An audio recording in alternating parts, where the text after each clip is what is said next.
Certains bailleurs, je l'avoue, certains bailleurs abusent ça. Il y a des bailleurs qui demandent 4 mois, 5 mois. C'est pas du tout normal. Mais bon, je les comprends un peu parce que bon, certains locataires, quand ils rentrent dans votre maison, ils laissent beaucoup de dégâts. Comme je vous l'ai dit, un locataire va rester 2 ans sans payer. Bon, c'est une petite compensation par rapport aux arrières que vous avez laissés. Même si je ne cautionne pas cela. Par rapport à, bon, par rapport à la journée du 17, du 17 décembre, bon, je pense que c'est une grande journée pour la diaspora. Parce que là, beaucoup de personnes disent qu'il n'y a pas de logement au Sénégal. Mais s'il y a des logements au Sénégal, c'est la diaspora. C'est en grande partie grâce à la diaspora. Parce qu'au Sénégal, ici, il n'y a pas de logements sociaux. Du moins, il n'y en a pas beaucoup. Est-ce que l'État peut régler ces problèmes sans les bailleurs? Est-ce que l'État peut régler ces problèmes-là? Donc, je pense que l'État doit remercier beaucoup les bailleurs. Parce que c'est en grande partie grâce à eux que le problème de logement est réglé. Je pense que l'État doit aller dans ce sens-là en les aidant, en les écoutant aussi, en écoutant nos revendications. Parce que les bailleurs sont dans une posture assez délicate face aux locataires et face à certaines structures comme la SDE, la Sénélec, entre autres.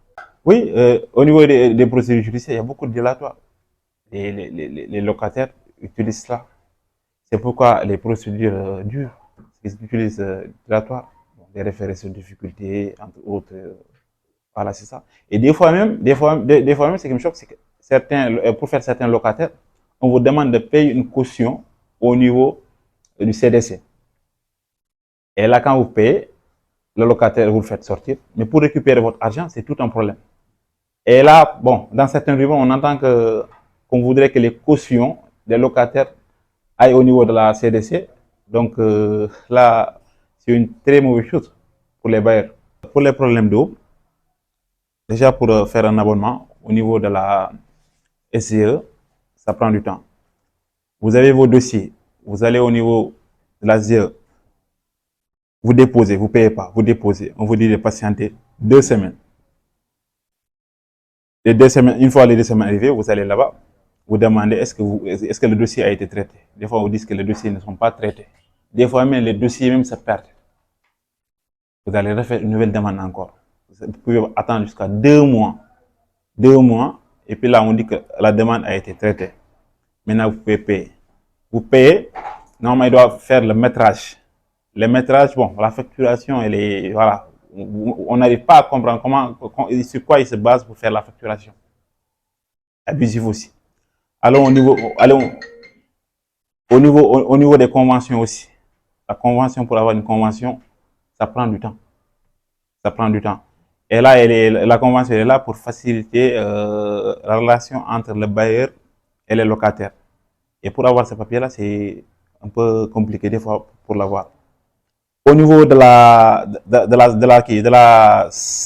Sénélec, tout le monde parle de Woyofal, Woyofal, Woyofal. Mais nous disons que ce n'est pas Woyofal, mais c'est plutôt Diesel.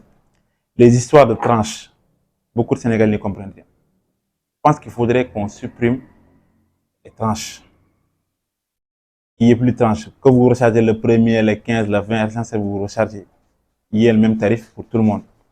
Parce que là, c'est un problème majeur. Beaucoup de foyers, ils souffrent. Et tout le monde, les locataires, les bailleurs, tout le monde, ils souffre. Je pense qu'on devait revoir ça pour qu'il y ait une amélioration au niveau de l'électricité. Autre point aussi, c'est les ruptures de compteurs. Là où vous avez votre maison, vous construisez, les travaux sont finis. Mais pour avoir des compteurs, la Sénélec vous dit qu'il n'y a pas, ils sont en rupture de compteurs. On ne peut pas comprendre cela. Comment la Sénélec, une grande entreprise, peut être en rupture de compteurs?